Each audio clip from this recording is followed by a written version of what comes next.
Hey there, Busy Bee here. This is it. The finale to the 3-part series of Can You Beat Plants vs. Zombies 2 with only consumables. Sit back and enjoy the show.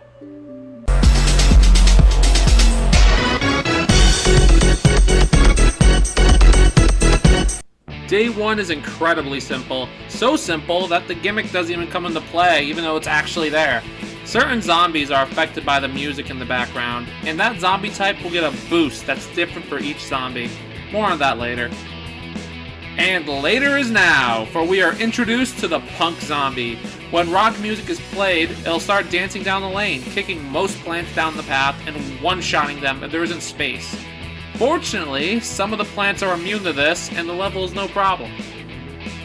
Day 3 is an impossible conveyor belt level. Day 4 was a little tricky since they picked 3 of my plants, but it was still possible. Day 5 they sent out way too many zombies to prevent me from stopping the endangered plants from being used, so I'm saying it's impossible. Same with Day 6 being a conveyor level. Day 7 has these skater zombies that'll block all zombies behind it from being damaged until it's taken out. It was down to the wire, but I was able to win last second with a cherry bomb. Day 8 was tricky as well, and that's because I discovered that skating zombies also run over plants like Chili Bean, and they do nothing, so that's not good. Day 9 was an impossible sun-produced level, but we are given a new plant that can be incredibly useful, Thyme Warp. Thyme Warp is a very unique plant. It sends all zombies on the field back to its starting positions of the level, but it also heals them back to full. This could be incredibly useful installing to plant more consumables, but also to bundle them up for a cherry bomb or guava. Day 10 shows how potentially amazing Thyme Warp is. It's similar to Day 3 of the Frostbite Cavern, where I have to stall the zombies until every single wave of them are out, so they can be taken down by the lawnmowers. But luckily, it was much easier than that cursed day, and was incredibly possible. Day 11 picked its plants for me, but thankfully, I could stall tons with Stalia, and use Thyme Warp at just the right moments to be able to beat the level with potato mines. Day 12 introduces rock gargantuars, which are BS. They're able to slam their guitars and take out one of our plants, and I swear it happens a lot more than the mech gargantuars. Level was possible, but these things worry me. Day 13 was an insanely difficult plant in your defense level. I had to heavily rely on Thyme Warp to even have a chance of winning this one. But it thankfully was possible, unlike Day 14. That doesn't give me any plants I can use to attack. Day 15 was incredibly difficult keeping the zombies from getting too close to the beats, but it was possible. Day 16 is another impossible conveyor level. Day 17 was a walk in the park, but introduces a zombie type that knocks other zombies farther down the lane. So that's a little annoying. Day 18 was simple, while Day 19 was an impossible conveyor level. Day 20 was another simple day, and Day 21 sucked! You have to be so on point in placing your plants that I just gave up trying after a couple days and took a break. And of course, when I returned a couple weeks later, that means first attempt I got it. Thanks, universe. Day 22 is an impossible conveyor level. Day 23 was pretty simple, but man, arcade zombies are annoying. They spawn in little retro zombies that just keep spawning in, where the big guy just keeps pushing the arcade machine closer and closer to the end, squishing everything in its way. Day 24 was a somewhat challenging plant in your defense level, but I wasn't ever in danger of losing as long as I protected my mowers. Day 25 was simple and easy. Day 26 is, well, impossible. Look at that. What am I to do? However, after beating this level normally, we unlock our next consumable, the Intensive Carrot. It's a really neat plant that revives plants when destroyed, but, and I must stress this, for this challenge, honestly sucks. It can't revive the vast majority of our consumables, with the exception of ones like Chili Bean and Hypno Shroom, probably because they get eaten to be used? I don't know, either way, would have been great if it worked on all of them, but as is, it's not even worth bringing. Day 27 is impossible, just like the last level, and Day 28 forced us to have the carrot with us, so it was never used, and the level was easy. Day 29 was similar to Day 28 minus the carrot. Day 30 was a little annoying with the 15 plants limit, but it was still easy. Day 31, well, it was impossible. And here we are, Day 32, the boss of this world, where just like the others, it's impossible. I've heard horror stories about this boss, and to be honest, not that bad. Beat him first try. Maybe I'm lucky, maybe I'm just built different, who knows. All I do know is, we're moving on to the Jurassic Marsh.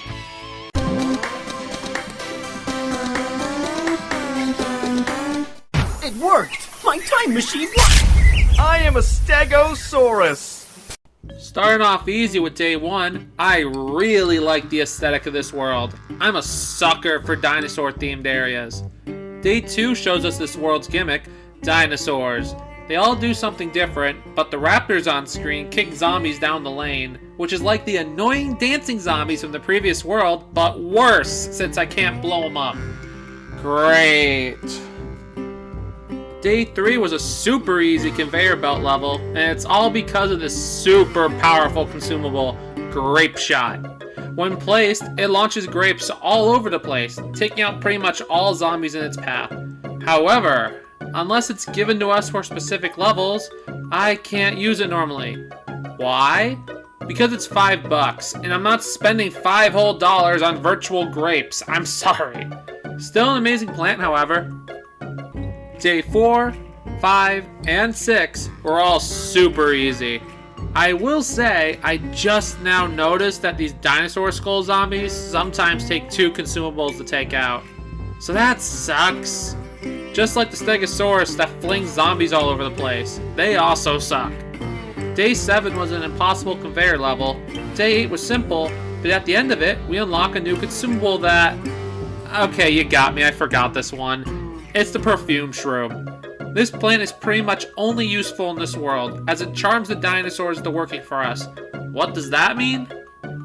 Well, as you can see on Day 9, which is not happening sadly, the pterodactyl, instead of carrying the zombie over to our side of the lane, will carry it all the way off screen, getting rid of it.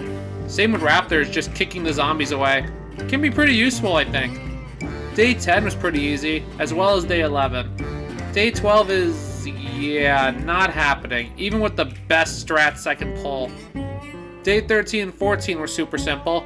Day 15 is possible, but keeping the raptors from kicking plants at the walnuts is prime objective. Day 16 is an impossible conveyor level. Day 17 was easy, and Day 18 was also easy, but introduces another dinosaur, the T-Rex, which makes zombies in their lane move at sonic speed, meaning we can get overwhelmed if we don't have a good backlog of consumables. Day 19 is another impossible conveyor level, and Day 20 was the first produced sun level in a long time, but with proper stalling, it's 100% possible. Day 21 was possible, as well as Day 22 and Day 23. But at the end of Day 23, we unlock the almighty power, Primal Potato Mine. This spud is the big brother of the potato mine, basically being the equivalent to a cherry bomb, blowing up everything in a 3x3 area and arming incredibly fast. It essentially replaces potato mine in most cases. Day 24 was easy, but Day 25 was really scary, all thanks to the final dinosaur, the Ankylosaurus. It launches zombies basically to our back line and knocks plants back, insta-killing them if there isn't space. I hate that. They're overpowered raptors. Day 26 was possible, but hectic. Day 27 was one of the easiest plant through the fence levels yet. Day 28 was easy. Sadly, Day 29 picked its plants for us, and as amazing as Primal Potato Mine is, there's way too many zombies spread out to be able to handle. Day 30 was super easy, but Day 31 was similar to Day 29. No amount of dinosaur help was going to make it possible either. Now for the boss of this world. It no possible, have no boom boom. Move on to beach, I like to swim.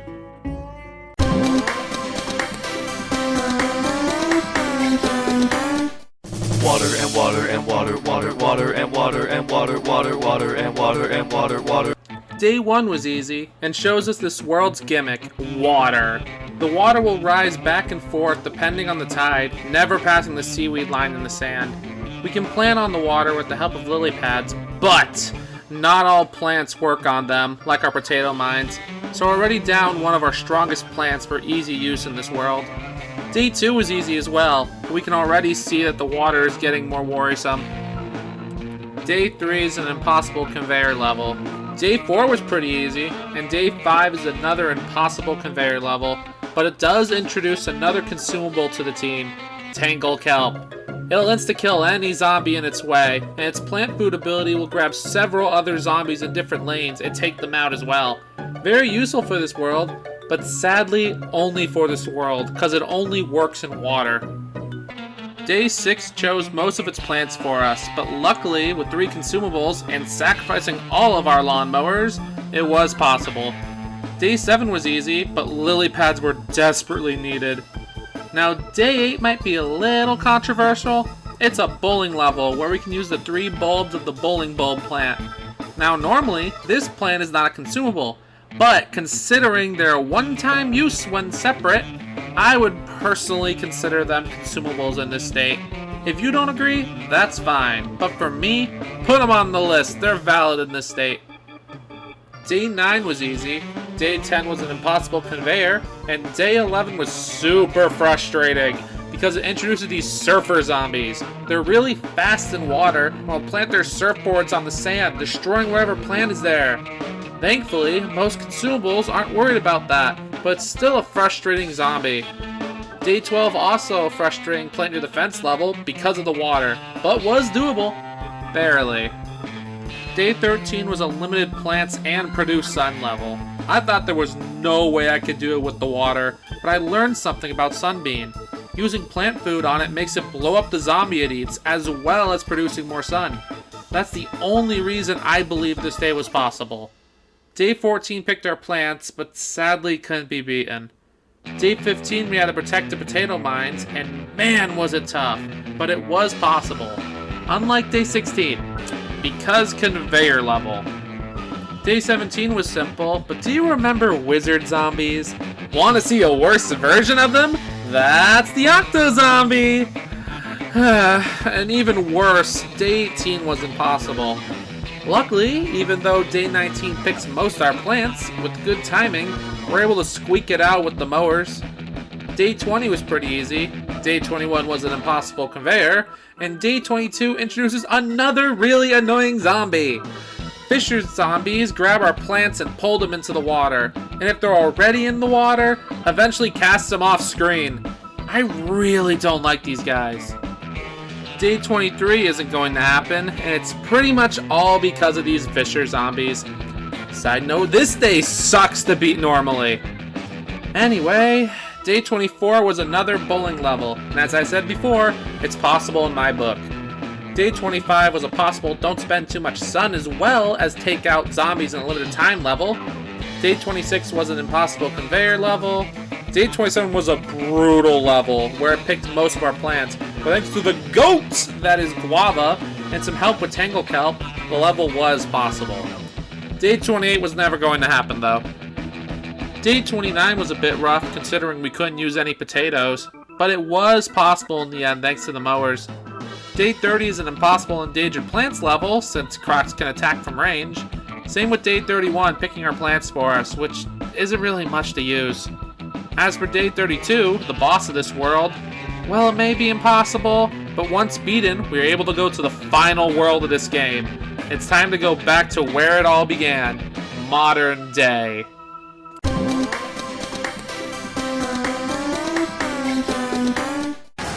Hey, Marty, take a look. You built a time machine out of a 1972 AMC Gremlin?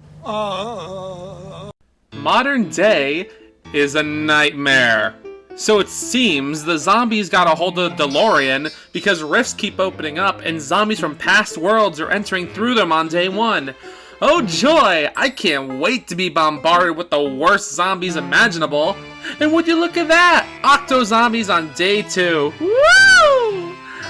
Both days are possible, but having to deal with all the nightmares of the previous worlds is not going to be fun. Day 3 is an impossible conveyor level, and Day 4 was possible, but I learned that all zombies from the Mixtape tour have their abilities active at all times. Fun! Regardless of that, Day 5 was pretty easy, and Day 6 was a really tough Produce Sun level. It took a lot of stalling and luck, but I did get it done eventually. Day 7 was beatable, but really cements how problematic Octo-Zombies are, and Day 8, Bejeweled Edition, is not possible, as well as Day 9, since we have nothing for offense. Day 10 is stressful, bringing tons of bulky zombies down the lane, and showing me that I really need to bring Blover back, but it is possible.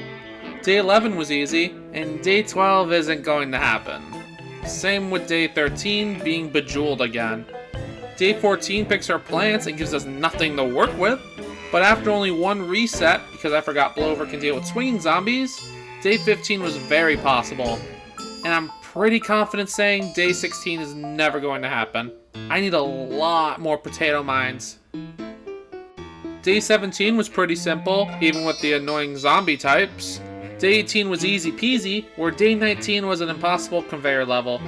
Day 20 was simple, same with Day 21, but it introduces the nightmare that is football zombies. Look how fast it zooms down the lane. They destroy whatever they run into. But fortunately, most of my plants go kaboom or spew lava, so the destruction part of it mostly is mute. Day 22 is more begooled, as Crazy Dave calls it, and Day 23 was simple, but introduced us to the final consumable of this campaign, the Grim Rose. It's pretty dang good. It'll drag zombies into the ground, and its plant food ability lets you do it anywhere on the map, as well as hurt bigger zombies like Gargantuars. That's great! Too bad there's only 8 levels left to use it on. Oh look, football zombies got even worse. Day 24 introduces these little imps that when the same lane as a football zombie gets punted all the way to our back line. That's insane! Thankfully, it wasn't even enough to stop us from beating this level. Day 25 is a weird impossible level involving the carrot. Ugh. Day 26 was a chaotic but very beatable day. And Day 27 is why is there so much Bejeweled? Squad B, quit attacking the boss and keep sentinels off us. C and D, stop attacking from the front. Do you even know what flank means? Squad F, for fuck's sake, stop playing Bejeweled. Anyway, Day 28 was tough, but a fun Produce Sun level. Day 29 was a complicated but beatable level. Having to deal with an absurd amount of gravestones made things tough, however. And yes, I know I could use the Gravebuster, but in no world is it worth using over any other plan I have that I need to survive. Sad to say, Day 30 might not be possible. The flowers are way too close to the front. But Day 31 was super easy.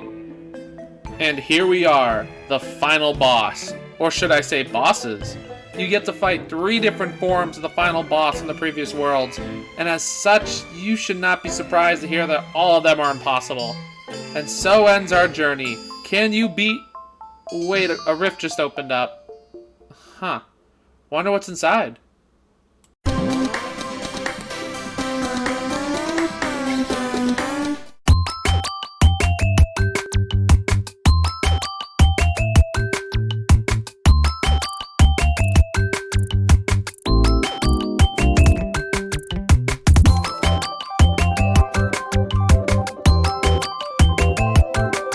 Going back through every world, I was able to complete 8 more levels in total.